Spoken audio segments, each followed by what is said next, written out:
Alors effectivement, notre députée Paola Forteza a pris la décision de quitter le groupe La République En Marche en début d'année.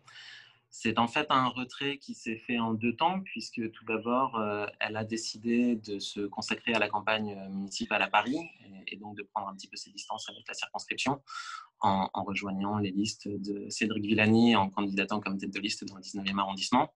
Et peu après le résultat des municipales, elle a annoncé son choix de quitter le groupe La République En Marche pour rejoindre un nouveau groupe parlementaire nouvellement fondé.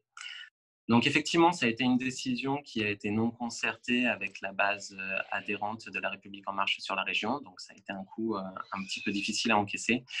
Néanmoins, je pense qu'on a bien su rebondir. On reste un mouvement très actif. Je pense qu'on reste la première formation politique sur le continent sud-américain.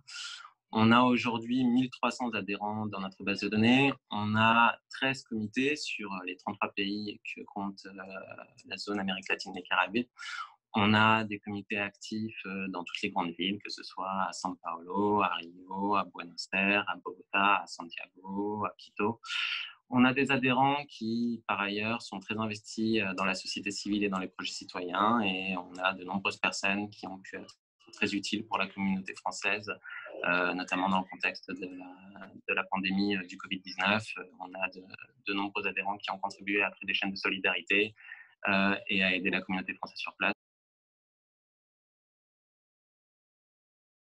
Effectivement, les Français d'Amérique latine ont été très touchés par la pandémie du Covid-19. Le continent sud-américain, quand bien même il est entré dans la crise un petit peu après l'Europe, finalement a été peut-être le continent le plus impacté de par l'étendue de la pandémie et de par des mesures sanitaires qui, dans de nombreux pays, ont été insuffisantes. On a suivi ce qui s'est passé au Brésil, ce qui s'est passé au Pérou, ce qui s'est passé au Nicaragua ou au Mexique, par exemple. Et donc, les communautés françaises, comme tous les personnes vivant dans ces pays, ont été très, très touchées. Je pense que la France et le gouvernement ont réagi très fortement avec un plan de soutien pour les Français de l'étranger très important, avec 240 millions d'euros qui ont été mis sur la table pour soutenir les Français les plus démunis, pour soutenir l'éducation. À ma connaissance, c'est le pays qui est le plus intervenu pour ses ressortissants. Par ailleurs, le gouvernement a permis très vite de rapatrier de nombreux Français qui étaient touchés et qui souhaitaient rentrer en France. Donc, je pense que les mesures ont été très fortes et ont pu permettre de donner des effets rapidement. Néanmoins, bien évidemment, au-delà de l'action gouvernementale, on a essayé sur place de s'organiser pour faire marcher la solidarité entre les communautés françaises.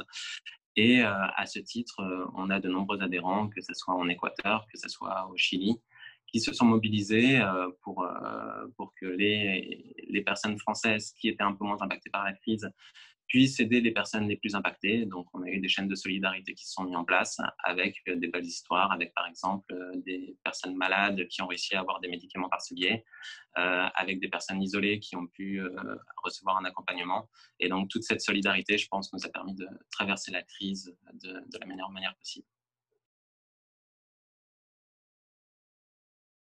Effectivement, on a plusieurs échéances électorales qui arrivent. Donc, tout d'abord, les élections consulaires en mai 2021.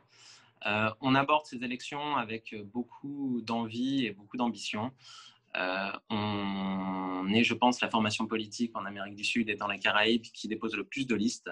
Trois quarts des sièges de la région seront brigués par des candidats de la République En Marche.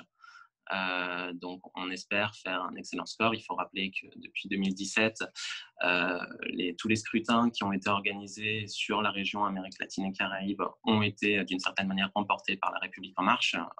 Les listes qui ont été soutenues par la République En Marche sont toujours celles qui ont réalisé les meilleurs scores. Donc, on espère vraiment aujourd'hui et demain, à l'occasion des consulaires, avoir un bassin de conseillers consulaires important qui va nous permettre de développer encore plus avant notre carrière local. Et on a bien évidemment les scrutins et les échéances de 2022, les élections législatives et présidentielles, pour lesquelles on compte continuer à soutenir très très fort la République En Marche et le président Emmanuel Macron, et les élections législatives pour lesquelles il est clair qu'on présentera un candidat.